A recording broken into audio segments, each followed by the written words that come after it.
Sump switch ಆರಿಸ್ಬಿಡಪ್ಪ. Hello, sump switch ಆರಿಸ್ಬಿಡು.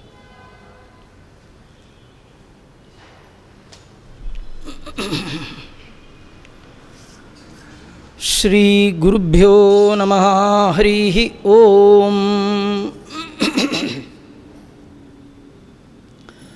ಸೃಷ್ಟಿಸ್ಥಿತ್ಯಪ್ಯಯೇಹ ನಿಯತಿ ದೃಶಿತಮೋ ಬಂಧಮೋಕ್ಷಾಶ್ಚ ಯಸ್ಮಾತ್ ಅಸ್ಯ ಶ್ರೀ ಬ್ರಹ್ಮರುದ್ರ ಪ್ರಭೃತಿ ಸುರನರದ್ವೀಷ ಶತ್ರುಆತ್ಮಕಸ್ಯ ವಿಷ್ಣೋರ್ವ್ಯಸ್ತಾಃ ಸಮಸ್ತಾಃ ಸಕಲಗುಣನಿಧಿಃ ಸರ್ವದೋಷವ್ಯಪೇತಃ ಪೂರ್ಣಾನಂದೋ ವ್ಯಯೋ ಯೋ ಗುರುರಪಿ ಪರಮಃ ಚಿಂತಯೇತಂ ಮಹಾಂತಂ. ಓಂ ಜನ್ಮಾದ್ಯಸ್ಯ ಯತೋನ್ವಯಾದಿತರತಶ್ಚಾರ್ಥೇಷ್ವವಿಘ್ನಸ್ವರಾಟ್ ತೇನೇ ಬ್ರಹ್ಮಹೃದಯಾದಿಕವಯೇ ಮುಖ್ಯಂತಿ ಯಂ ಸೂರಯಃ. ತೇಜೋವಾರಿಮೃದಾಂ ಯಥಾ ವಿನಿಮಯೋ ಯತ್ರ ತ್ರಿಸರ್ಗೋ ಮೃಷಾ ಧಾಮ್ನಾ ಸ್ವೇನ ಸದಾ ನಿರಸ್ತಕುಹಕಂ ಸತ್ಯಂ ಪರಂ ಧೀಮಹಿ. ಬುದ್ಧಿರ್ಬಲಂ ಯಶೋಧೈರ್ಯಂ ನಿರ್ಭಯತ್ವಮರೋಗತಾ ಜಾಡ್ಯಂ ವಾಕ್ಪಟುತ್ವಂಚ ಹನುಮತ್ಸ್ಮರಣಾತ್ ಭವೇತ್.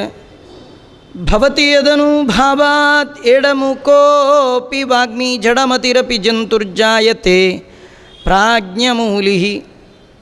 ಸಕಲವಚನಚೇತೋ ದೇವತಾ ಭಾರತೀ ಸಾ ಮಮ ವಚಸಿ ನಿಧತ್ತಾಂ ಸನ್ನಿಧಿಂ ಮಾನಸೇ ಚ. ಯಂ ಪ್ರವ್ರಜಂತಮನುಪೇತಮಪೇತಕೃತ್ಯಂ ದ್ವೈಪಾಯನೋ ವಿರಹಕಾತರಾ ಜುಹಾವಾ. ಪುತ್ರೇತಿ ತನ್ಮಯತಯಾ ತರವೋಪಿ ನೇದುಃ ತಂ ಸರ್ವಭೂತಹೃದಯಂ ಮುನಿಮಾನತೋಸ್ಮಿ. ನಮೋಸ್ತು ತಾತ್ವಿಕಾ ದೇವಾಃ ವಿಷ್ಣುಭಕ್ತಿಪರಾಯಣಾಃ ಧರ್ಮಮಾರ್ಗೇ ಪ್ರೇರಯಂತು ಭವಂತಃ ಸರ್ವ ಏವ ಹಿ. ಅರ್ಥಕಲ್ಪಿತಕಲ್ಪೋಯಂ ಪ್ರತ್ಯರ್ಥಿಗಜಕೇಸರಿ ವ್ಯಾಸತೀರ್ಥಗುರುರ್ಭೂಯಾದಸ್ಮದಿಷ್ಟಾರ್ಥಸಿದ್ಧಯೇ. ತಪೋವಿದ್ಯಾವಿರಕ್ತ್ಯಾದಿ ಸದ್ಗುಣೌಘಾಕರಾನಹಂ ವಾದಿರಾಜಗುರೂನ್ ವಂದೇ ಹಯಗ್ರೀವಪದಾಶ್ರಯಾನ್. ಮೂಕೋಪಿ ಯತ್ಪ್ರಸಾದೇನ ಮುಕುಂದಶಯನಾಯತೆ ರಾಜರಾಜಾಯತೆ ರಿಕ್ತೋ ರಾಘವೇಂದ್ರಂ ತಮಾಶ್ರಯೇ. ಆಪಾದಮೌಲಿಪರ್ಯಂತಂ ಗುರುಣಾಮಾಕೃತಿಂ ಸ್ಮರೇತ್ ತೇನ ವಿಘ್ನಾಃ ಪ್ರಣಶ್ಯಂತಿ ಸಿದ್ಧ್ಯಂತಿ ಚ ಮನೋರಥಾಃ. ಸ್ವಸ್ತಿಸ್ತು ಸತಾಂ. ಓಂ ಜನ್ಮಾದ್ಯಸ್ಯ ಯತೋನ್ವಯಾದಿತರತಶ್ಚಾರ್ಥೇಷ್ವವಿಘ್ನಸ್ವರಾಟ್ ತೇನೇ ಬ್ರಹ್ಮಹೃದಯಾದಿಕವಯೇ ಮುಖ್ಯಂತಿ ಯಂ ಸೂರಯಃ. ತೇಜೋವಾರಿಮೃದಂ ಯಥಾ ವಿನಿಮಯೋ ಯತ್ರ ತ್ರಿಸರ್ಗೋ ಮೃಷಾ ಧಾಮ್ನಾ ಸ್ವೇನ ಸದಾ ನಿರಸ್ತಕುಹಕಂ ಸತ್ಯಂ ಪರಂ ಧೀಮಹಿ.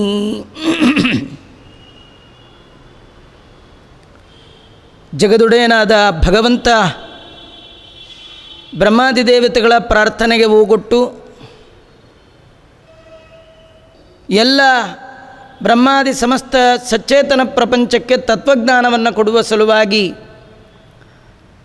ಸತ್ಯವತಿ ಪರಾಶರ ನೆಪ ಮಾಡಿಕೊಂಡು ವ್ಯಾಸರೂಪದಿಂದ ಭೂಮಿಯಲ್ಲಿ ಅವತರಿಸಿ ಅನಂತವಾದ ಮೂಲ ವೇದಗಳನ್ನು ವಿಭಾಗ ಮಾಡಿ ವೇದಗಳ ಯಥಾರ್ಥ ನಿರ್ಣಯಕ್ಕೋಸ್ಕರವಾಗಿ ಮೀಮಾಂಸಾ ಶಾಸ್ತ್ರ ಬ್ರಹ್ಮಮೀಮಾಂಸಾ ಅಂತ ಕರೀತಾ ಇದ್ದಾರೆ. ಅಂತಹ ಸೂತ್ರಗಳನ್ನೆಲ್ಲ ರಚನೆ ಮಾಡಿಕೊಟ್ಟು ವೇದ ಮತ್ತು ವೇದಾಂತದ ತಿರುಳು ಅದನ್ನು ಪುರಾಣಗಳ ಒಳಗೆ ವೇದವ್ಯಾಸದೇವರು ಕೊಟ್ಟಿದ್ದಾರೆ. ಅಂತಹ ಪುರಾಣಗಳಲ್ಲಿ ಸರ್ವೋತ್ಕೃಷ್ಟವಾದಂತಹ ಪುರಾಣ ಶ್ರೀಮದ್ ಭಾಗವತ. ಈ ಭಾಗವತವನ್ನು ಆರಂಭ ಮಾಡಿ ವ್ಯಾಸರು ಆದಿಯಲ್ಲಿ ಮಂಗಳಾಚರಣೆಯನ್ನು ಮಾಡಿದ್ದಾರೆ. ಓಂ ಜನ್ಮಾದ್ಯಸ್ಯ ಯತಃ ಅಂತ ಆರಂಭ ಮಾಡ್ತಾ ಇದ್ದಾರೆ. ಜಗದ್ಗುರು ಮಧ್ವಾಚಾರ್ಯರು ಭಾಗವತ ಈ ಪುರಾಣದ ಮಹಿಮೆ, ಯದ್ಯಪಿ ಮಧ್ವಾಚಾರ್ಯರು ಬರುವ ತನಕ ಮತ್ತಾರಿಗೂ ಕೂಡ ಪುರಾಣದಲ್ಲಿ ಇಷ್ಟು ಮಹಿಮೆ ಇದೆ ಅಂತ ಗೊತ್ತಿಲ್ಲ.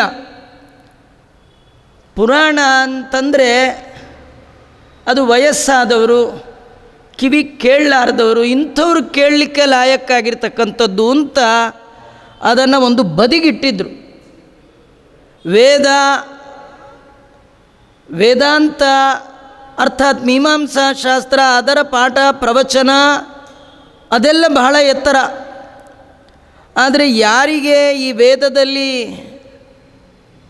ಬ್ರಹ್ಮಮೀಮಾಂಸಾ ಒಳಗೆ ಹೆಚ್ಚು ಪರಿಶ್ರಮ ಇಲ್ಲ, ಓದಲಿಕ್ಕೆ ಅಂತ ಬಂದವ, ಅವನು ಸರಿಯಾಗಿ ಓದಲಿಲ್ಲ ಅಂದರೆ ಅವರು ಹೇಳೋದು ಪುರಾಣ ಅಂತ ಪುರಾಣವನ್ನು ಅತ್ಯಂತ ಕೆಳಸ್ಥಾನದಲ್ಲಿ ಇಟ್ಟರು. ಆದರೆ ಜಗದ್ಗುರು ಮಧ್ವಾಚಾರ್ಯರು ಬಂದ ಮೇಲೆ ಮಾತ್ರ ಪುರಾಣ ಅನ್ನತಕ್ಕಂಥದ್ದು ಎಷ್ಟು ದೊಡ್ಡದು, ಅದರ ಹಿರಿಮೆ ಏನು, ಅದರ ಒಂದು ಮಹಿಮೆ ಏನು ಅಂತ ತೋರಿಸಿಕೊಟ್ಟ ಮಹಾನುಭಾವರು ಮಧ್ವಾಚಾರ್ಯರು. ಎಲ್ಲ ವೇದವನ್ನು ಅಧ್ಯಯನ ಮಾಡಿದರೂ, ಎಲ್ಲ ಸೂತ್ರಗಳನ್ನು ಅವನು ಅಧ್ಯಯನ ಮಾಡಿದರೂ ಕೂಡ ಅವನಿಗೆ ನಿಶ್ಚಿತ ತತ್ವಜ್ಞಾನ ಬರಬೇಕು ಅಂತಾದರೆ ಪುರಾಣದ ಅಧ್ಯಯನ ಅತ್ಯವಶ್ಯಕವಾದದ್ದು.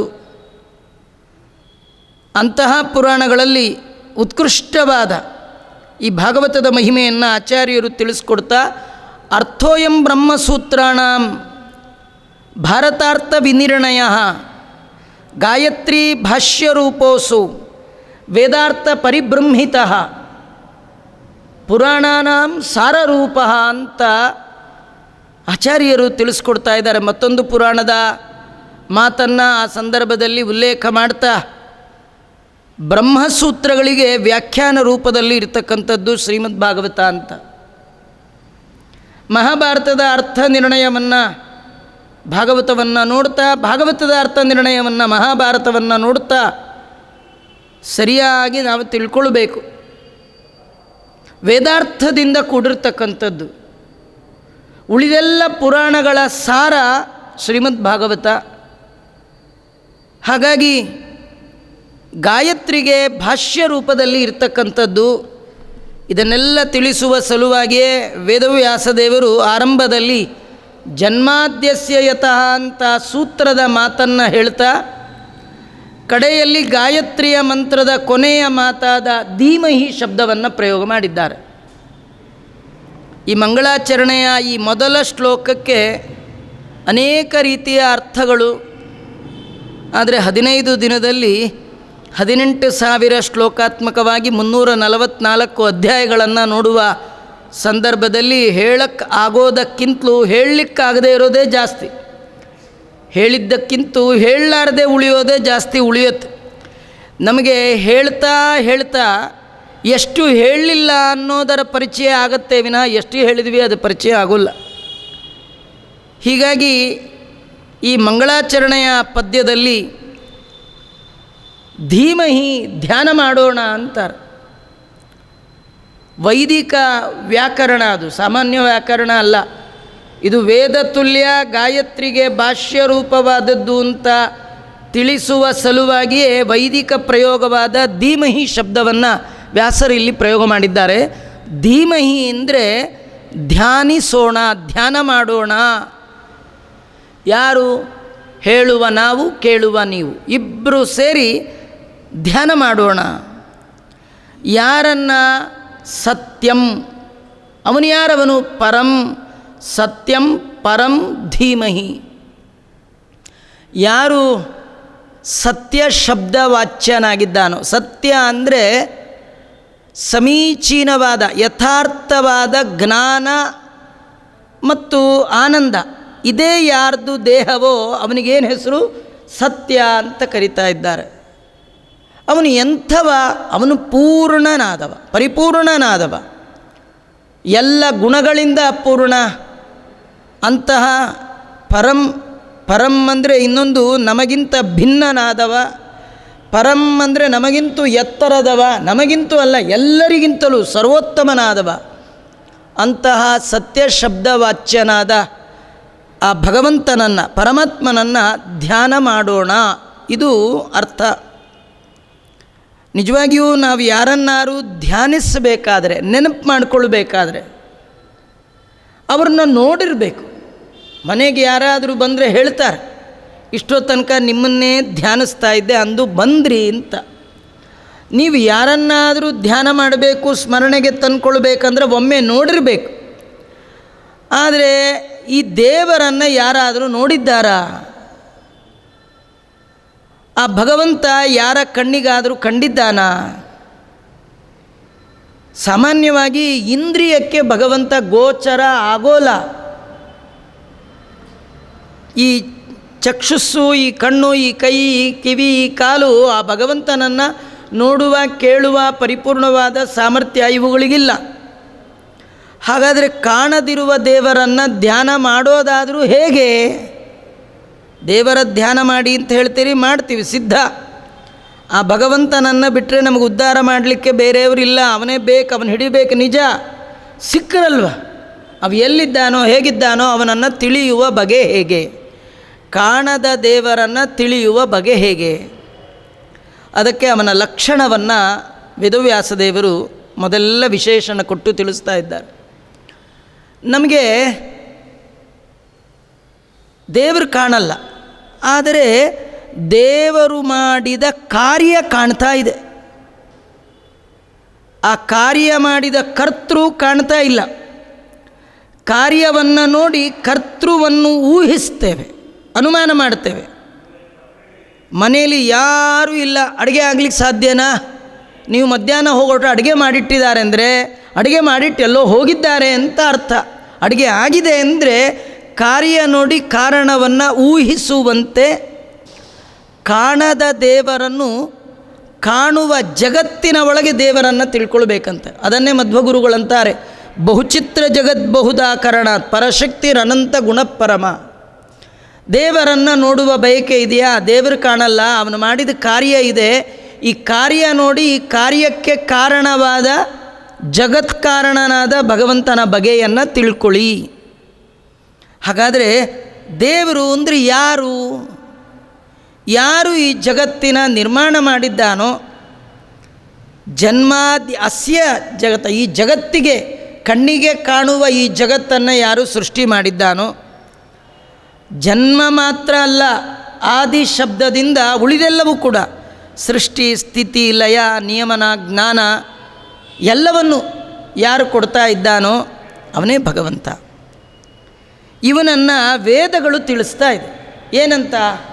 ಯಥೋ ಇಮಾನಿ, ಯಾರು ಈ ಜಗತ್ತನ್ನು ಸೃಷ್ಟಿ ಮಾಡಿದ್ದಾನೋ, ಯಾರು ಈ ಎಲ್ಲ ಜೀವಜಾತದ ಸೃಷ್ಟಿಕರ್ತನಾಗಿದ್ದಾನೋ, ಯಾವೆಲ್ಲ ಜೀವಜಾತ ಯಾರನ್ನು ಆಶ್ರಯ ಮಾಡಿಕೊಂಡು ತನ್ನ ಬದುಕನ್ನು ನಡೆಸ್ತಾ ಇದೆಯೋ ಅವನು ದೇವರು ಅಂತ. ನಿಜವಾಗಿ ಆ ಭಗವಂತನ ತಿಳ್ಕೊಳ್ಳಿಕ್ಕಿರೋದು ಒಂದೇ ಒಂದು ಮಾರ್ಗ ಅಂದರೆ ಆಗಮಗಳು. ಸದಾಗಮೈಕ ವಿಜ್ಞೇಯಂ. ದೇವರನ್ನು ತಿಳಿಲಿಕ್ಕೆ ಬೇರೆ ದಾರಿ ಇಲ್ಲ, ವೇದಗಳು ಮಾತ್ರ ಭಗವಂತನನ್ನು ತಿಳಿಸ್ಕೊಡ್ತಾ ಇದೆ. ಅಲ್ಲ, ಬರೀ ವೇದಗಳ ಅಂದರೆ ಇತರತಃ ಅನ್ವಯಾತ್, ಉಳಿದದ್ದಿದೆ. ಯಾವುದು? ಪ್ರತ್ಯಕ್ಷ ಮತ್ತು ಅನುಮಾನ. ಆಗಮ ಪ್ರಧಾನವಾಗಿ ದೇವರನ್ನು ಹೇಳಿದರೆ, ಆಗಮಕ್ಕೆ ಅನುಸಾರಿಯಾದಂತಹ ಅನುಮಾನ, ಇದನ್ನು ಕೂಡ ನಾವು ಸೇರಿಸ್ಕೊಂಡು ದೇವರನ್ನು ತಿಳಿಬಹುದು. ಮತ್ತು ಅವನು ಎಂಥವ ಅಂದರೆ ಅರ್ಥೇಶ್ವಭಿಘ್ನಃ. ಅವನು ಏನಾದರೂ ಒಂದು ಜಗತ್ತು ನಿರ್ಮಾಣ ಮಾಡಿದ್ದಾನೆ, ಒಂದು ಮಡಿಕೆ ಮಾಡಿದ್ದಾನೆ ಅಂದರೆ ಅದಕ್ಕೆ ಎಷ್ಟು ಮಣ್ಣು ಬೇಕು, ಎಷ್ಟು ನೀರು ಬೇಕು, ಅದರ ಬಗ್ಗೆ ಎಲ್ಲ ಗೊತ್ತಿರಬೇಕು. ಗೊತ್ತಿಲ್ಲದೆ ಇದ್ದರೆ ಯಾವ ವಸ್ತುವ ನಿರ್ಮಾಣ ಮಾಡಲಿಕ್ಕೆ ಸಾಧ್ಯ ಇಲ್ಲ. ಒಂದು ವಸ್ತುವಿನ ನಿರ್ಮಾಣ ಮಾಡಬೇಕಾದ್ರೆ ನಿರ್ಮಾಣಗೊಳ್ಳುವ ವಸ್ತುವಿನ ಜ್ಞಾನ ಹೇಗೆ ಬೇಕೋ, ಇಡೀ ಜಗತ್ತನ್ನೆಲ್ಲ ಸೃಷ್ಟಿ ಮಾಡಿದ್ದಾನೆ ಅಂದರೆ ಇರುವ ಎಲ್ಲ ವಸ್ತುಗಳ ಜ್ಞಾನ ಅವನಿಗೆ ಇರಬೇಕು. ಅವನು ಬರೀ ಜಗತ್ತಿನ ನಿರ್ಮಾಣ, ಸ್ಥಿತಿ, ಲಯ, ಜ್ಞಾನ, ಅಜ್ಞಾನ, ಬಂಧ ಮೋಕ್ಷ ಮಾಡುವ ಮಾತ್ರ ಅಲ್ಲ, ಅವನು ಮತ್ತೆಂಥವ ಅಂದರೆ ಸರ್ವಜ್ಞ ಆಗಿರಬೇಕು.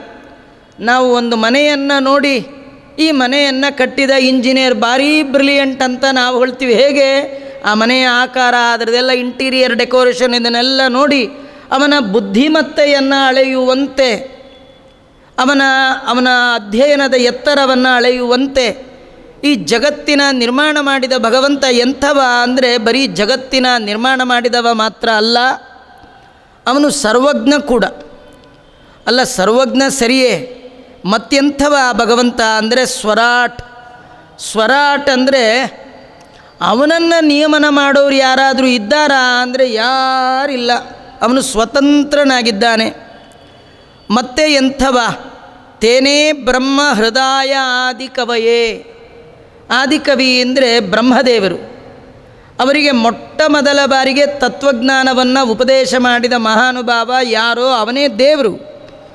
ಅವನನ್ನು ನಾವು ಧ್ಯಾನ ಮಾಡೋಣ. ಅಷ್ಟೇ ಅಲ್ಲ, ಮುಖ್ಯಂತಿಯಂ ಸೂರಯ, ಯಾವ ಭಗವಂತನ ವಿಚಾರದಲ್ಲಿ ಜ್ಞಾನಿಗಳು ಕೂಡ ಅವರು ಹೀಗೆ ಅಂತ ನಿರ್ಧಾರ ಮಾಡಲಿಕ್ಕೆ ಸಾಧ್ಯ ಇಲ್ಲ. ಬ್ರಹ್ಮಾದಿ ದೇವತಾಗಣ ಕೂಡ ಭಗವಂತನ ಮಹಿಮೆ ಇಂತಿಷ್ಟೇ ಅಂತ ಹೇಳಲಿಕ್ಕೆ ಸಾಧ್ಯ ಇಲ್ಲ. ಅಂತಹ ಎತ್ತರದವ ಯಾರೋ ಅವನು ಭಗವಂತ. ಆ ಭಗವಂತ ಮತ್ತೆಂಥವ ಅಂದರೆ ಹೇಳ್ತಾರೆ, ತೇಜೋವಾರಿ ಮೃದಾಂ ಯಥಾ ವಿನಿಮಯ ಯತ್ರತ್ರಿ ಸರ್ಗೋ ಮೃಷ. ಭಗವಂತ 3 ಬಗೆಯ ಸೃಷ್ಟಿಯನ್ನು ಮಾಡಿದ್ದಾನೆ. ಒಂದು ತೇಜಸ್ ಸೃಷ್ಟಿ, ವಾರಿ ಸೃಷ್ಟಿ, ಮೃತ್ ಸೃಷ್ಟಿ. ತೇಜಸ್ ಸೃಷ್ಟಿ ಅಂದರೆ ಭಗವಂತ ತನ್ನ ಮೂಲ ರೂಪ ಅನಂತ ಪದ್ಮನಾಭ ರೂಪ, ಅದರಿಂದ ಮತ್ಸ್ಯ ಕೂರ್ಮ ವರಾಹ ಅನೇಕ ರೂಪಗಳು ಬರುತ್ತೆ ಹೋಗುತ್ತೆ. ಅವು ಎಲ್ಲ ಕಾಲದಲ್ಲಿ ಎಲ್ಲ ರೂಪಗಳು ಒಂದರಲ್ಲೇ ಇದೆ. ಪರಮಾತ್ಮನೇ ಸತತಮೇಕ ರೂಪಿಣೆ, ದಶರೂಪಿಣೆ, ಶತಸಹಸ್ರರೂಪಿಣೆ, ಅವಿಕಾರಿಣೆ, ಸ್ಫುಟಮನಂತ ರೂಪಿಣೆ. ಆ ಭಗವಂತನ ಒಂದು ದೀಪದಿಂದ ಅನೇಕ ದೀಪಗಳನ್ನು ಹಚ್ಚುವಂತೆ ಭಗವಂತ ತಾನೇ ಒಬ್ಬನೇ ಇದ್ದ ಭಗವಂತ ಅನೇಕ ಬಗೆಬಗೆಯ ರೂಪ. ಇದರಿಂದ ಏನು ಹೇಳ್ತಾ ಇದ್ದಾರೆ ಅಂದರೆ, ಭಗವಂತ ಈ ಮತ್ಸ್ಯಕೂರ್ಮ ರೂಪಾದಿಗಳೆಲ್ಲ ಬಂದಿದೆಯಲ್ಲ, ಇದು ಪೂರ್ಣ, ಯಾವುದು ಭಿನ್ನ ಅಲ್ಲ, ಸ್ವರೂಪಾಂಶವೇ. ಅಂತಹ ಸೃಷ್ಟಿ ಇದೆಯಲ್ಲ ತನ್ನದೇ ಆಗಿರ್ತಕ್ಕಂಥ ಸೃಷ್ಟಿ, ಇದು ತೇಜಸ್ ಸೃಷ್ಟಿ. ಇನ್ನು ವಾರಿ ಸೃಷ್ಟಿ ಅಂದರೆ ಬಿಂಬ ಪ್ರತಿಬಿಂಬ ಭಾವದ ಜೀವಜಾತದ ಸೃಷ್ಟಿ, ಜೀವರಾಶಿಗಳ ಸೃಷ್ಟಿ. ಎಷ್ಟೆಷ್ಟು ಚೇತನ ಪ್ರಪಂಚ ಇದೆ ಅಷ್ಟಷ್ಟು ಭಗವದ್ ರೂಪಗಳಿದೆ. ಎಲ್ಲ ಪ್ರಾಣಿ ಪ್ರಪಂಚ ಚೇತನಾತ್ಮಕವಾದ ಎಲ್ಲದರ ಒಳಗೆ ಭಗವಂತ ಇದ್ದಾನೆ, ತದಾಕಾರನಾಗಿದ್ದಾನೆ, ತದ್ಭಿನ್ನನಾಗಿದ್ದಾನೆ, ತದ್ವಾಚ್ಯನಾಗಿದೆ. ಅಷ್ಟು ಭಗವದ್ ರೂಪಗಳು ಇರ್ತಕ್ಕಂಥದ್ದು. ಇನ್ನು ಮೃತ್ ಸೃಷ್ಟಿ ಅಂದರೆ ಜಡ ಸೃಷ್ಟಿ, ಅವುಗಳಲ್ಲಿಯೂ ಕೂಡ ಭಗವಂತ ಇರ್ತಕ್ಕಂಥದ್ದು. ಅವುಗಳ ಇರುವಿಕೆಗೆ ಅವನು ಕಾರಣನಾಗಿದ್ದಾನೆ. ಇಂತಹ ಮುಬ್ಬಗೆಯ ಸೃಷ್ಟಿ ಇಷ್ಟೆಲ್ಲ ದೇವರು ಮಾಡ್ತಾ ಇದ್ದಾನೆ ಅಂದರೆ ಅವನಿಗೂ ಏನೋ ಸಮಥಿಂಗ್ ಇರಬೇಕು, ಏನೋ ಲಾಭ ಇರಬೇಕು. ಯಾಕಂದರೆ ಪ್ರಯೋಜನ ಇಲ್ಲದಿದ್ದರೆ ಯಾರೂ ಏನೂ ಕೆಲಸ ಮಾಡಲ್ಲ. ನ ಮಂದೋಪಿ ಪ್ರವರ್ತತೆ ಅಂತ. ಇನ್ನು ಭಗವಂತ ಸರ್ವಜ್ಞ ಅಂತೀರಿ, ಇಷ್ಟೆಲ್ಲ ಕೆಲಸ ಮಾಡ್ತಾನೆ ಅಂತೀರಿ. ಇಷ್ಟೆಲ್ಲ ಮಾಡ್ತಾನೆ ಅಂದರೆ ಅವನಿಗೇನಾದರೂ ಪ್ರಯೋಜನ ಇದೆಯಾ ಅಂದರೆ ಮೃಷ ಅಂತ. ಅವನಿಗೇನು ಪ್ರಯೋಜನ ಇಲ್ಲ. ಮೃಷ ಅಂದರೆ ಅವನಿಗಿಲ್ಲ, ಆದರೆ ಸೃಷ್ಟರಾದ ನಮ್ಮೆಲ್ಲರಿಗೆ ಅಮೃಷ, ಸುಳ್ಳಲ್ಲ, ಇದು ಸತ್ಯವಾದದ್ದು, ನಮಗಿದರಿಂದ ಭಾರೀ ಪ್ರಯೋಜನ ಇದೆ. ಇಂತಹ ಭಗವಂತನದೇ ಧಾಮ್ನಾ ಸ್ವೇನ ಸದಾ ನಿರಸ್ತ ಕುಹಕಂ. 14 ಲೋಕ ಅವಂದು. ಅಷ್ಟೇ ಅಲ್ಲ, ಸ್ವೇನ ಧಾಮ್ನಾ ನಿರಸ್ತ ಕುಹಕಂ. ಕುಹಕ ಅಂದರೆ ದೋಷ. ಭಗವಂತನಲ್ಲಿ ಯಾವ ದೋಷವೂ ಇಲ್ಲಂತ. ಅಲ್ಲ, ಕೆಲವರು ಜೀವನದಲ್ಲಿ ಭಾರಿ ಪ್ರಾಕ್ಟೀಸ್ ಮಾಡಿ ಯಾವ ದೋಷ ಇಲ್ಲದ ಹಾಗೆ ಇರ್ತಾರೆ. ಅಂದರೆ ಭಗವಂತನನ್ನು ಹೊಂದಿದವರು ಕೂಡ ಎಲ್ಲ ದೋಷದಿಂದ ಮುಕ್ತರಾಗಿಯೇ ದೇವರನ್ನು ಹೊಂತಾರೆ. ಹಾಗ ಅಂದರೆ ಅಲ್ಲ. ಜೀವರು ದೋಷದಿಂದ ದೂರ ಆಗಲಿಕ್ಕೆ ಸ್ವತಂತ್ರ ಇಲ್ಲ. ಅವರಿಗೆ ಬೇಡ ಬೇಡ ಬೇಡ ಅಂದರೂ ದೋಷ ಬಂದು ನಮ್ಮನ್ನು ಹಿಡ್ಕೊಳ್ಳುತ್ತೆ. ಆದರೆ ದೇವರ ಹತ್ರ ಯಾವುದೂ ಬರಲ್ಲ. ಯಾಕಂದರೆ ಅವನು ಸ್ವತಂತ್ರ, ತನ್ನ ಹತ್ರ ಬಾರದ ಹಾಗೆ ನೋಡ್ಕೊಂಡಿದ್ದಾನೆ, ಸ್ವತಂತ್ರ. ಯದ್ಯಪಿ ಲಕ್ಷ್ಮಿಗೂ ಕೂಡ ಒಂದು ದೋಷ ಅಂತ. ಯಾವುದಂದರೆ ಅಸ್ವಾತಂತ್ರ್ಯ ಅನ್ನೋದೇ ದೋಷ. ಅವಳಿಗೆ ಇದೆ ಅಂದಮೇಲೆ ನಮಗೆಲ್ಲ ಇನ್ನೆಷ್ಟಿದೆ. ಆದರೆ ನಮ್ಮ ಜೊತೆಗೆ ಯಾವ ದೇವತೆಗಳನ್ನು ಸಮ ನೋಡಲಿಕ್ಕೆ, ಕಂಪೇರ್ ಮಾಡಲಿಕ್ಕೆ ಸಾಧ್ಯ ಇಲ್ಲ. ಆದರೆ ಇದರ ಮಾತಿನ ಅರ್ಥ ಇಷ್ಟೇ, ಭಗವಂತನಲ್ಲಿ ಯಾವ ದೋಷವೂ ಇಲ್ಲ. ಯಾವ ದೋಷ? ದೊಡ್ಡ ದೋಷ ಯಾವುದು? ಪಾರತಂತ್ರ್ಯ. ಆ ಪಾರತಂತ್ರ್ಯವೇ ಮೊದಲಾದ ಯಾವ ದೋಷ ಲವಲೇಶ ಇಲ್ಲ. ಹೇಗೆ? ಸ್ವೇನ ಧಾಮ್ನ, ತನ್ನ ಸ್ವಸಾಮರ್ಥ್ಯದಿಂದ ದೋಷ ತನ್ನ ಬಳಿಗೆ ಬಾರದ ಹಾಗೆ ನೋಡಿಕೊಂಡಿದ್ದಾನೆ. ನಮ್ಮಲ್ಲಿ ದೋಷ ಇಲ್ಲ ಅಂದರೆ ಅದಕ್ಕೆ ದೇವರ ದಯ ಕಾರಣ. ನಮಗೇನಾದರೂ ದೋಷ ಇಲ್ಲ, ಒಳ್ಳೆಯವರಾಗಿದ್ದೇವೆ, ಇದು ದೇವರ ದಯ. ನಿಜವಾಗಿ ನಾವು ಕೆಟ್ಟವರೇ, ನಮಗೆ ಕೆಟ್ಟ ಬುದ್ಧಿಯನ್ನು ದೇವರು ಪ್ರಚೋದನೆ ಮಾಡ್ತಾ ಇಲ್ಲ, ಬದುಕಿದ್ದೀವಿ. ಹಾಗೆ ದೇವ್ರಿಗೆ ಅಂದರೆ ಇಲ್ಲ. ಸ್ವೇನ ಧಾಮ್ನ, ಅಂತಹ ಸತ್ಯಂ, ಸತ್ಯ ಶಬ್ದ ವಾಚ್ಯನಾದ, ಪರಂ ಭಿನ್ನನಾದ, ಪೂರ್ಣನಾದ, ಪಾಲಕನಾದ, ಪ್ರೂ ಅನ್ನುವ ಧಾತುವಿನಿಂದ ಅನೇಕ ಅರ್ಥಗಳು ಹೊರಟು ಈ ಪರಂ ಶಬ್ದ ಬಂದಿದೆ. ಅಂಥ ಭಗವಂತನನ್ನು ಧ್ಯಾನ ಮಾಡೋಣ ಅಂತ ಮೊದಲ ಪದ್ಯದಲ್ಲಿ ಮಂಗಳಾಚರಣೆಯನ್ನು ವ್ಯಾಸರು ಮಾಡಿದ್ದಾರೆ. ಯದ್ಯಪಿ 12 ಸ್ಕಂದಗಳ ಅರ್ಥ ನಾನು ಇದರೊಳಗೆ ಇರ್ತಕ್ಕಂಥದ್ದು, ಆದರೆ ಮುಂದೆ ಇನ್ನೂ ಬಹಳಷ್ಟು ಹೇಳಲಿಕ್ಕಿದೆ. ಆದ ಕಾರಣ ಮುಂದಿನ ಪದ್ಯಗಳಲ್ಲಿ ವೇದವ್ಯಾಸದೇವರು ಈ ಗ್ರಂಥ ಜ್ಞಾನಿಗಳು ಸ್ವೀಕಾರ ಮಾಡಬೇಕಾದ್ರೆ ಅದಕ್ಕೆ ಅನುಬಂಧ ಚತುಷ್ಟಯ ಬೇಕು. ವಿಷಯ, ಅಧಿಕಾರಿ, ಪ್ರಯೋಜನ, ಸಂಬಂಧ ಅಂತ ಹೇಳ್ತಾ ಇದ್ದಾರೆ. ಆ ಎಲ್ಲವನ್ನು ಕೂಡ 2ನೇ ಪದ್ಯದಲ್ಲಿ ತಿಳಿಸ್ತಾ, ಧರ್ಮ ಪ್ರೋಜ್ಜಿತ ಕೈತವೋತ್ರ ಪರಮೋ ನಿರ್ಮತ್ಸರಾಣಾಂ ಸತಾಂ ವೇದ್ಯಂ ವಾಸ್ತವಮತ್ರ ವಸ್ತು ಶಿವದಂ ತಾಪತ್ರಯೋನ್ಮೂಲನಂ ಶ್ರೀಮದ್ಭಾಗವತೆ ಮಹಾಮುನಿಕೃತೆ ಕಿಂ ವಾ ಪರೈರೀಶ್ವರಃ ಸದ್ಯೋ ವೃದ್ಧ್ಯವರುದ್ಧ್ಯತೆತ್ರ ಕೃತಿಭಿಃ ಶುಶ್ರೂಷುಭಿಸ್ತತ್ಕ್ಷಣಾತ್. ಅಲ್ಲ, ಈ ಗ್ರಂಥದಲ್ಲಿ ವ್ಯಾಸರು ಯಾವ ವಿಷಯ ಇಟ್ಟಿದ್ದಾರೆ, ಏನು ಸಬ್ಜೆಕ್ಟ್ ಏನು ಅಂತ. ಯಾವಾಗಲೂ ಒಂದು ಗ್ರಂಥ ಹೇಳಬೇಕಾದ್ರೆ ಕೇಳಬೇಕಾದ್ರೆ ವಿಷಯ ಬೇಕು. ಏನು ವಿಷಯ ಇಲ್ಲ ಅಂದರೆ ಅದು ಪುರಾಣ ಅಲ್ಲ, ಮಾತು. ಏನು ವಿಷಯ ಹಂಗೆ ಮಾತಾಡಿ ಆಡ್ತಾ ಇರ್ತಾರೆ, ಅದೇನು ಲೂಸ್ ಟಾಕ್ಸ್, ಅದು ಪ್ರಯೋಜನ ಇಲ್ಲ. ಈ ಭಾಗವತದ ಒಳಗೆ ಏನು ವಿಷಯ ಅಂದರೆ ವೇದವ್ಯಾಸದೇವರು ಹೇಳ್ತಾರೆ, ಧರ್ಮವನ್ನು ಹೇಳ್ತೇವೆ ಅಂತ. ಅಲ್ಲ, ನೀವೇನು ಸ್ಪೆಷಲ್ ಹೇಳೋದು? ಎಲ್ಲರೂ ಹೇಳೋದು ಧರ್ಮವೇ. ಯಾರಾದರೂ ಅಧರ್ಮ ಹೇಳ್ತೀನಿ ಬನ್ನಿ ಅಂತ ಯಾರು ಕರೆಯೋರಿದ್ದಾರಾ? ನಿಮ್ಮದೇನು ಧರ್ಮ ಅಂದರೆ ಅವ್ರು ಹೇಳ್ತಾ ಇದ್ದಾರೆ, ನಮ್ಮದು ಪರಮೋ ಧರ್ಮ, ಶ್ರೇಷ್ಠವಾದದ್ದು ಅಂತ. ಅಲ್ಲ, ನಿಮ್ಮದೇನು ಶ್ರೇಷ್ಠ? ಎಲ್ಲ ಹೇಳೋರು ನಮ್ಮದು ಶ್ರೇಷ್ಠ ಅಂತಲೇ ಹೇಳ್ತಾರೆ. ನಮ್ಮದು ಅಷ್ಟಕ್ಕಷ್ಟೇ, ಅವ್ರದ್ದು ಶ್ರೇಷ್ಠ ಅಂತ ಯಾರು ಹೇಳ್ತಾರಾ? ನಮ್ಮದೇ ಶ್ರೇಷ್ಠ ಅಂತಲೇ ಹೇಳ್ತಾರೆ. ಇಲ್ಲಿ ಪರಮ ಅಂದರೆ ಬರೀ ಶ್ರೇಷ್ಠ ಅಂತ ಅರ್ಥ ಅಲ್ಲ. ಪರಮ ಅಂತಂದರೆ ಇಲ್ಲಿ ಹೇಳ್ತಾರೆ ಆಚಾರ್ಯರು, ಈ ಸಂದರ್ಭದಲ್ಲಿ ತಿಳಿಸ್ತಾರೆ, ಯಾವುದೇ ಬಯಕೆ ಇಲ್ಲದೆ ಭಗವಂತನ ಅರ್ಪಣ, ಈಶ್ವರ ಅರ್ಪಣ ಬುದ್ಧಿಯಿಂದ ಭಗವತ್ ಸೇವಾರೂಪವಾಗಿ ಕರ್ಮವನ್ನು ಮಾಡುವ ಬಗೆಯನ್ನು ಹೇಳ್ತಕ್ಕಂಥ ಧರ್ಮ ಇಲ್ಲಿ ಹೇಳ್ತಾ ಇದೆ. ಪ್ರೋಜ್ಜಿತ ಕೈತವ, ಇದು ಕೈತವ ಅಂದರೆ ಮೋಸ. ಈ ಧರ್ಮ ಹೇಳೋದ್ರಲ್ಲಿ ಭಾರಿ ಮೋಸ ಇದೆ, ಆ ಮೋಸ ಇಲ್ಲಿಲ್ಲ ಅಂತಾರೆ. ನಿಜವಾಗಿಯೂ ನಮಗೆ ಆಶ್ಚರ್ಯ ಅಂದರೆ, ನೀವೆಲ್ಲ ವಿಷ್ಣು ಸಹಸ್ರನಾಮ ಕೇಳಿದ್ದೀರಿ.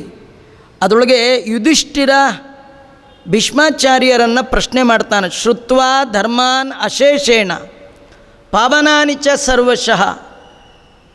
ಮರಣದ ಶಯ್ಯೆಯಲ್ಲಿ ಮಲಗಿರುವಂತಹ ಭೀಷ್ಮಾಚಾರ್ಯರ ಬಳಿಗೆ ಹೋಗಿ ಅನೇಕ ಧರ್ಮಗಳನ್ನು ಕೇಳಿ, ಎಲ್ಲ ಕೇಳಿ ಆದಮೇಲೆ ಯುಧಿಷ್ಠಿರ ಮತ್ತೊಂದು ಪ್ರಶ್ನೆ ಮಾಡ್ತಾನೆ.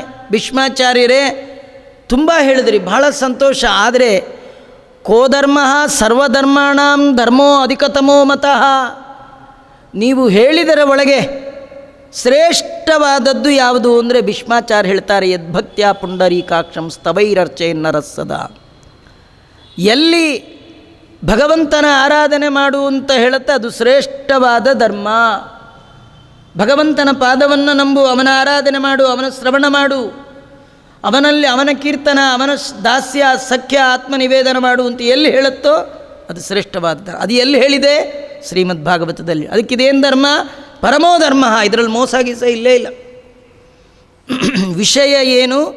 ಇದು ಪರಮೋ ಧರ್ಮ ಅತ್ರ ಪ್ರತಿಪಾದ್ಯತೆ. ಈ ಗ್ರಂಥದ ಒಳಗೆ ಈಶ್ವರಾರ್ಪಣ ಬುದ್ಧಿಯಿಂದ ಎಲ್ಲ ಕರ್ಮಗಳನ್ನು ಮಾಡೋದು ಹೇಗೆ ಅನ್ನೋದನ್ನು ಹೇಳ್ತಾ ಇದೆ. ಆಮೇಲೆ ಇದಕ್ಕೆ ಅಧಿಕಾರಿಗಳು ಯಾರು? ಸತಾಂ, ಸಜ್ಜನರು ಕೇಳಬೇಕಂದ್ರೆ. ಯಾವುದೋ ಜಾತಿ ಗೀತಿ ಏನು ಹೆಸರು ಹೇಳಿಲ್ಲ ಇಲ್ಲಿ. ಸಜ್ಜನರು ಭಾಗವತ ಕೇಳ್ಬೋದು. ಅಲ್ಲ, ಈ ದುರ್ಜನರು ಅಂತ ಯಾರಿದ್ದಾರೆ ರೀ? ದುರ್ಜನರು ನಾವು ಸಜ್ಜನರು ಅಂತಲೇ ಹೇಳ್ಕೊಳ್ತಾರೆ. ಯಾರು ದುರ್ಜನರು ಅಂತ ಹೇಳ್ಕೊಳ್ಳಲ್ಲ. ಹಾಗಾದ್ರೆ ಸಜ್ಜನರೆಲ್ಲ ಕೇಳ್ಬೋದಾ ಅಂದರೆ ಹೇಳ್ತಾರೆ, ನಿರ್ಮತ್ಸರಾಣಾಂ ಸತಾಂ.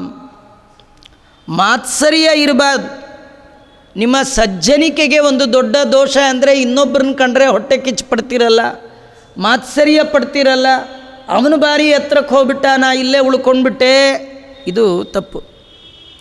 ಅದರೊಳಗೂ ನಮಗಿಂತ ದೊಡ್ಡವರು ನೋಡಿ ಅವ್ರ ಮೇಲೆ ಹೊಟ್ಟೆ ಕಿಚ್ಚು ಪಡೋದಿದೆಯಲ್ಲ, ಇವ್ರಿಗೆ ಎಂದೆಂದೂ ಭಾಗವತ ತಲೆಗೆ ಹೋಗಲ್ಲ. ಅದೆಲ್ಲ ಬಿಟ್ಟು ಕೂತವರಿಗೆ ಮಾತ್ರ ಶ್ರೀಮದ್ ಭಾಗವತ ತಲೆ ಒಳಗೆ ಹೋದಿತ್ತು. ಮತ್ತು ಇದನ್ನು ಕೇಳೋದ್ರಿಂದ ಏನು ಫಲ ಅಂದರೆ ತಾಪತ್ರಯೋನ್ಮೂಲನಂ.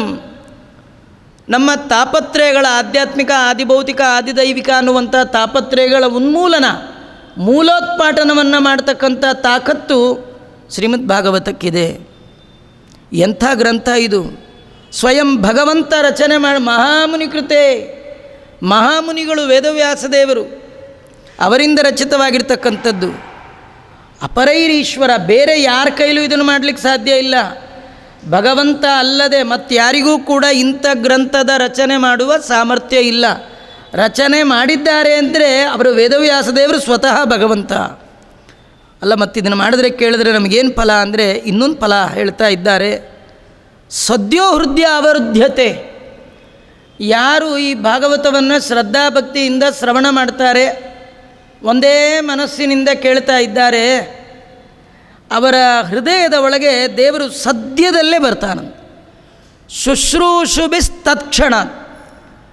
ಯಾರು ಶುಶ್ರೂಷ ಮಾಡ್ತಾರೆ, ನಿರಂತರ ಭಾಗವತದ ಪಾಠ ಪ್ರವಚನದಲ್ಲಿ ತಮ್ಮನ್ನು ತೊಡಗಿಸಿಕೊಂಡಿರ್ತಾರೆ, ಅವರಿಗೆ ದೇವರು ತತ್ಕ್ಷಣದಲ್ಲೇ ಬರ್ತಾನೆ. ಅಂದರೆ ಎರಡು ಥರ ಜನ. ತತ್ಕ್ಷಣದಲ್ಲಿ ದೇವರನ್ನು ಹೃದಯದಲ್ಲಿ ತಂದುಕೊಳ್ಳುವ ಜನ, ಕೆಲವರು ಸದ್ಯದಲ್ಲಿ ತಂದುಕೊಳ್ಳುವ ಜನ. ಈ ಮೈತ್ರೇಯ, ವಿದುರ ಮತ್ತು ಉದ್ಧವರ ಸಂವಾದ ಮುಂದೆ ತೃತೀಯ ಸ್ಕಂದದಲ್ಲಿ ಬರುತ್ತೆ. ವಿದುರ ಉದ್ಧವರನ್ನು ನೋಡಿ ಉದ್ಧವರ ಬಳಿ ಪ್ರಶ್ನೆ ಮಾಡ್ತಾನೆ, ನನಗೆ ಕೃಷ್ಣನ ಬಗ್ಗೆ ಹೇಳು ಅಂತ ವಿದುರ ಉದ್ಧವನನ್ನು ಕೇಳ್ದ.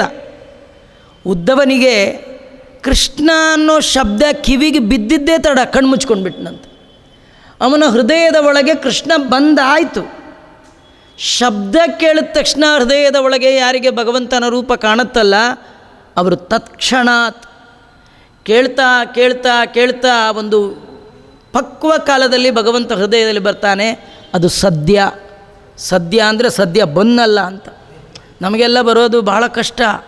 ಆದರೆ ಸಾಧನೆ ಮಾಡ್ತಾ ಹೊರಟಾಗ ದೇವರು ಎಂದೂ ಕೈ ಬಿಡಲ್ಲ, ಎಂದೋ ಒಂದಿನ ಬರ್ತಾನೆ. ಸದ್ಯೋ ಹೃದಯ ಹೃದ್ಯತೆ ಕೃತಿಭಿ ಶುಶ್ರೂಷುಭಿಸ್ತತ್ಕ್ಷಣಾತ್ ಅಂಥೇಳಿ. ಮತ್ತು ಸಂಬಂಧ ಯಥಾಯೋಗ್ಯವಾಗಿ, ಈ ಕಥೆಗೂ ನಮಗೂ ಏನು ಸಂಬಂಧ ಅಂತ ಅಲ್ಲಲ್ಲೇ ಯಥಾಯೋಗ್ಯವಾಗಿ ತಿಳ್ಕೊಳ್ತಕ್ಕಂಥದ್ದು ಅಂತ ಅನುಬಂಧ ಚತುಷ್ಟಯವನ್ನು ತಿಳಿಸ್ತಾ ಈ ಭಾಗವತ ಅಂದರೆ ಏನು ಅಂತ ಮತ್ತೆ ಹೇಳ್ತಾ ಇದ್ದಾರೆ. ನಿಗಮಕಲ್ಪತರೋರ್ಗಳಿತಂ ಫಲಂ ಶುಕಮುಖಾದಮೃತದ್ರವ ಸಂಯುತಂ ಪಿಬತ ಭಾಗವತಂ ರಸಮಾಲಯಂ ಮುಹುರಹೋ ರಸಿಕಾ ಭುವಿ ಭಾವುಕಾ. ಇದು ವೇದ ಅನ್ನುವ ಕಲ್ಪವೃಕ್ಷದಲ್ಲಿ ಪಕ್ವವಾಗಿರುವಂಥ ಹಣ್ಣು ಶ್ರೀಮದ್ ಭಾಗವತ. ವೇದ ಅನ್ನುವ ಕಲ್ಪವೃಕ್ಷದಲ್ಲಿ ತುಂಬ ಹಣ್ಣು ಬಿಟ್ಟಿದೆ. ಅದರಲ್ಲಿ ಅತ್ಯಂತ ಪಕ್ವವಾದ ಹಣ್ಣು. ಹಣ್ಣನ್ನು ನೋಡಿದಾಗ ತಿನ್ನುವ ಬಯಕೆ ಎಲ್ಲರಿಗೂ ಬರೋದೆ. ಆದರೆ ಎತ್ತರದ ಮರ ವೇದ ಅನ್ನುವ ವೃಕ್ಷವನ್ನು ಹತ್ತುವ ಸಾಮರ್ಥ್ಯ ನಮ್ಮ ಯಾರಿಗಿಲ್ಲ. ಆದರೆ ನಮ್ಮ ಮೇಲಿನ ಕರುಣೆಯಿಂದ ವೇದವ್ಯಾಸದೇವರು ಆ ಮರದ ಒಳಗಿನ ಒಂದು ಫಲವನ್ನು ಕಿತ್ತು ಕೈಗೆ ಹಾಕಿದ್ದಾರೆ. ಅದು ಯಾವ ಫಲ ಅಂದರೆ ಶ್ರೀಮದ್ ಭಾಗವತ ಫಲ ಅಂತಂದರು. ಕೆಲವರು ಫಲ ಅಂದರೆ ತಿನ್ನೋದೇ ಇಲ್ಲ. ಕೆಲವರಿಗೆ ಫಲ ಅಂದರೆ ಒಂದು ಡೌಟು. ಈ ಯಾವುದೇ ಹಣ್ಣಲ್ಲಿ ಬಿಸಾಕೋದು ಇರುತ್ತಲ್ಲ, ಬಾಳೆಹಣ್ಣಲ್ಲಿ ಸಿಪ್ಪೆ ಬಿಸಾಕಬೇಕು, ಹಾಗೆ ಒಂದು ಯಾವುದೇ ಹಣ್ಣು ತೊಗೊಳ್ಳಿ ಅದರಲ್ಲಿ ಬೀಜ ಬಿಸಾಕಬೇಕು, ಸಿಪ್ಪೆ ತೊಗೊಟ್ಟೆ ಏನೇನೋ ಇರುತ್ತೆ. ಅಂದರೆ ತಿನ್ನೋದೊಂದು ಸ್ವಲ್ಪ ಪಾರ್ಟ್ ಇರುತ್ತೆ, ಬಿಸಾಕೋದು ಸ್ವಲ್ಪ. ಕೆಲವುದ್ರೊಳಗೆ ತಿನ್ನೋದಕ್ಕಿಂತ ಬಿಸಾಕೋದೇ ಜಾಸ್ತಿ. ಹಲಸಿನಣ್ಣು ತಿನ್ನೋ ಒಂತೊಳಗೆ ಎಷ್ಟು ಕಸ ಎಷ್ಟು ಒದ್ದಾಟ. ಇನ್ನು ಸೀತಾಫಲ ತಿಂದದ್ದಕ್ಕಿಂತ ಉಗಿದದ್ದೇ ಜಾಸ್ತಿ, ಬೇಡ ಬೇಡ ಬಿಟ್ಬಿಡ್ತಾರೆ. ಹಾಗೆ ಈ ಭಾಗವತ ಅಂದರೆ ಸ್ವಲ್ಪ ಬಿಸಾಕೋದು ತಿನ್ನೋದು ಹಿಂಗೇನು ಅಲ್ಲ ಅಂದರು. ಮುಂದೆ ಹೇಳ್ತಾ ಇದ್ದಾರೆ, ಇದು ಎಂಥದ್ದು ಅಂದರೆ ರಸಮ್ ಅಂದರು. ರಸಮ್ ಅಂದರೆ ಜ್ಯೂಸ್, ಕುಡಿಯೋದಷ್ಟೇ. ಯಾವುದ್ರ ರಸ? ಪುರಾಣ ಸಾರ ರೂಪ. ಎಲ್ಲ ಪುರಾಣಗಳ ಸಾರ. ಸಾರ ಅಂದರೂ ಒಂದೇ, ರಸ ಅಂದರೂ ಒಂದೇ. ಹೀಗಾಗಿ ಇಂತಹ ಶ್ರೇಷ್ಠ ಉತ್ಕೃಷ್ಟವಾದ ರಸ ಇದು. ಭಾವುಕಾಹ ಭುವಿ ಭಾವುಕಾಹ ರಸಿಕಾಹ, ರಸಿಕರಾದ ಭೂಮಿಯ ಸಜ್ಜನರೇ ಈ ಭಾಗವತವನ್ನು ಚೆನ್ನಾಗಿ ಪಾನ ಮಾಡಿರಿ ಅಂತಾರೆ. ಬೇರೆದೆಲ್ಲ ಕುಡಿತಾ ಕುಡಿತಾ ವೈರಾಗ್ಯ ಬರುತ್ತೆ, ಅಥವಾ ರೋಗಕ್ಕೆ ಕಾರಣ ಆಗುತ್ತೆ, ಅಥವಾ ಬೇಡ ಅನ್ನೋ ಬುದ್ಧಿ ಬರುತ್ತೆ. ಆದರೆ ಈ ರಸ ಅಂಥದ್ದಲ್ಲ, ಕುಡಿದಷ್ಟು ಕುಡಿದಷ್ಟು ಕುಡಿದಷ್ಟು ಕುಡಿಬೇಕು ಅನ್ನುವಂತಹ ಉತ್ಕೃಷ್ಟವಾದ ರಸ ಅಂತ ಹೀಗೆಲ್ಲ ವರ್ಣನೆ ಮಾಡಿ 3 ಶ್ಲೋಕಗಳಲ್ಲಿ, ಮೊದಲ ಶ್ಲೋಕದಲ್ಲಿ ಮಂಗಳಾಚರಣೆ, ಎರಡನೆಯ ಶ್ಲೋಕದಲ್ಲಿ ಅನುಬಂಧ ಚತುಷ್ಟಯ, 3ನೇ ಶ್ಲೋಕದಲ್ಲಿ ಭಾಗವತದ ಮಹಿಮೆಯನ್ನು ವರ್ಣನೆ ಮಾಡಿ ಮುಂದೆ ನೈಮಿಷಾರಣ್ಯ ಕ್ಷೇತ್ರ ನೈಮಿಷ ಕ್ಷೇತ್ರೇ ಋಷಯ ಶೌನಕಾದಯ ಸತ್ರಂ ಸ್ವರ್ಗಾಯ ಲೋಕಾಯ ಸಹಸ್ರ ಸಮಮಾಸತ. ನೈಮಿಷಾರಣ್ಯದ ಒಳಗೆ ಶೌನಕಾದಿ ಬ್ರಾಹ್ಮಣರು ಭಗವಂತನ ಪರಮಾನುಗ್ರಹವನ್ನು ಸಂಪಾದನೆ ಮಾಡಬೇಕು ಅಂತ ಹೇಳಿ ದೀರ್ಘಕಾಲದ ಒಂದು ಸತ್ರವನ್ನು, ಯಜ್ಞ ವಿಶೇಷವನ್ನು ಆರಂಭ ಮಾಡಿದ್ದಾರೆ. ಆ ಸಂದರ್ಭದಲ್ಲಿ ರೋಮಹರ್ಷಣರ ಮಕ್ಕಳಾದ ಸೂತಾಚಾರ್ಯರು ಬಂದಿದ್ದಾರೆ. ನಮಗೆ ಆಶ್ಚರ್ಯ, ಈ ಸಂದರ್ಭದಲ್ಲಿಯೇ ಪುರಾಣವನ್ನು ನಡೆಸಿದ್ದು, ಪುರಾಣದ ಬಗ್ಗೆ ಕೇಳಿದ್ದು.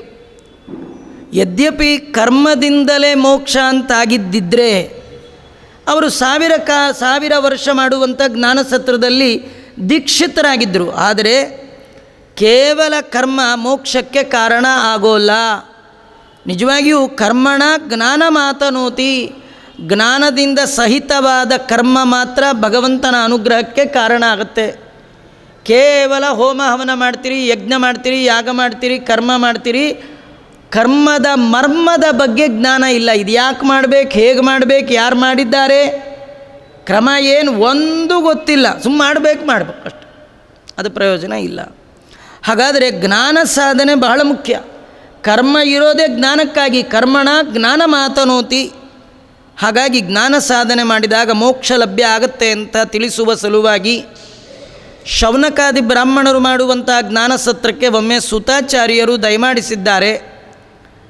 ವೇದವ್ಯಾಸದೇವರ ಮುಖದಿಂದ, ಶುಕಮುನಿಗಳ ಮುಖದಿಂದ ಎಲ್ಲ ಪುರಾಣವನ್ನು ಕೇಳಿದಂತಹ ಮಹಾನುಭಾವರು ಸುತಾಚಾರ್ಯರು ಅವರನ್ನು ಉತ್ತಮವಾದ ಆಸನದಲ್ಲಿ ಕೂಡಿಸಿ ಅವರನ್ನು ಅನೇಕ ರೀತಿಯಿಂದ ಪ್ರಶ್ನೆ ಮಾಡ್ತಾ ಇದ್ದಾರೆ. ಶೌನಕಾದಿ ಬ್ರಾಹ್ಮಣರು ಸೂತರನ್ನು ಕೇಳಿದ್ದು 6 ಪ್ರಶ್ನೆ. 6 ಪ್ರಶ್ನೆಗೆ ಉತ್ತರ ರೂಪವಾಗಿ ಸೂತರು ಹೇಳಿದ್ದು 12 ಸ್ಕಂದಗಳ ಶ್ರೀಮದ್ ಭಾಗವತ. ಕೇಳಿದ ಮೊದಲ ಪ್ರಶ್ನೆ ಯಾವುದು? ಪುಂಸಾಂ ಏಕಾಂತತ ಶ್ರೇಯಸ್ ತನ್ನ ಶಮಿಸಿತು ಮರ್ಹತಿ.